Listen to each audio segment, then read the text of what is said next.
ഞാൻ ഇന്ന് ഉണ്ടാക്കാൻ വന്നത് പച്ചക്കുരുമുളക് അരച്ച മീനുണ്ട്. പിന്നെ ഇനി പച്ചക്കുരുമുളക് അരച്ചെടുക്കാം.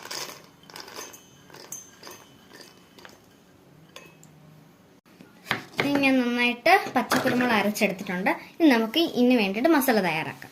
കുറച്ച് മത്തി എടുത്തിടാം. നമുക്കിനി ഈ മസാല കൂട്ടിടാം. പച്ചക്കുരുമുളകാട്ടോ നമ്മൾ അരച്ചെടുത്തിട്ടുള്ളത്. കുറച്ച് ഉപ്പിട്ട് കൊടുക്കാം. ഇനി കുറച്ച് നമ്മുടെ ഇഞ്ചി വെളുത്തുള്ളി ചതച്ചിട്ട് കൊടുക്കാം.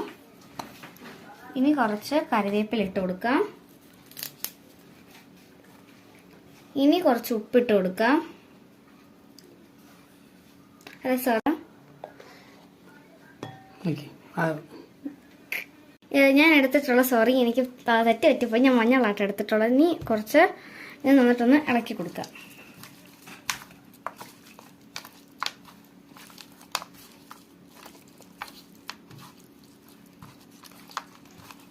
ഇനി നമുക്ക് കുറച്ച് വെളിച്ചെണ്ണം കൂടി ഒഴിച്ചിട്ടുണ്ടെങ്കിൽ ഈ മീനിന്റെ നന്നായിട്ട് സ്വാദും കൂടി കൂടും. നന്നായിട്ടൊന്ന് ഇളക്കി കൊടുക്കാം.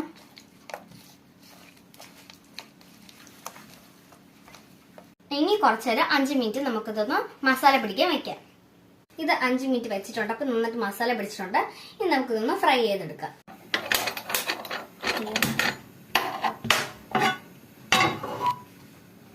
ഇനി കുറച്ച് എണ്ണ ഒഴിക്കാം.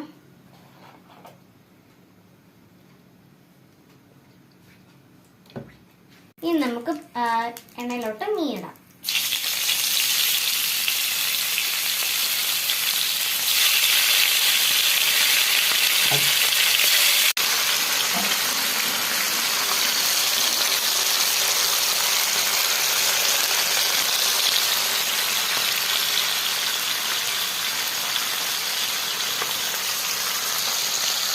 നല്ല മണം നല്ല ഫ്രൈ ആയിട്ട് വന്നിട്ടുണ്ട്. കറിവേപ്പിലൊക്കെ ഇനി നമുക്ക് ഈ പാത്രത്തിലോട്ടൊന്ന് കോരി മാറ്റാം. പച്ചക്കുരുമുളക് അരച്ച മീൻ ഫ്രൈ റെഡി ആയിട്ടുണ്ട്. നമുക്ക് ടേസ്റ്റ് ചെയ്ത് നോക്കാം. നല്ല ടേസ്റ്റ് ഉണ്ട്. ഈ കുരുമുളകിന്റെ ഒക്കെ നന്നായിട്ട് ടേസ്റ്റ് ചെയ്യുന്നുണ്ട്. എല്ലാവരും ലൈക്ക് ചെയ്യുക, ഷെയർ ചെയ്യുക.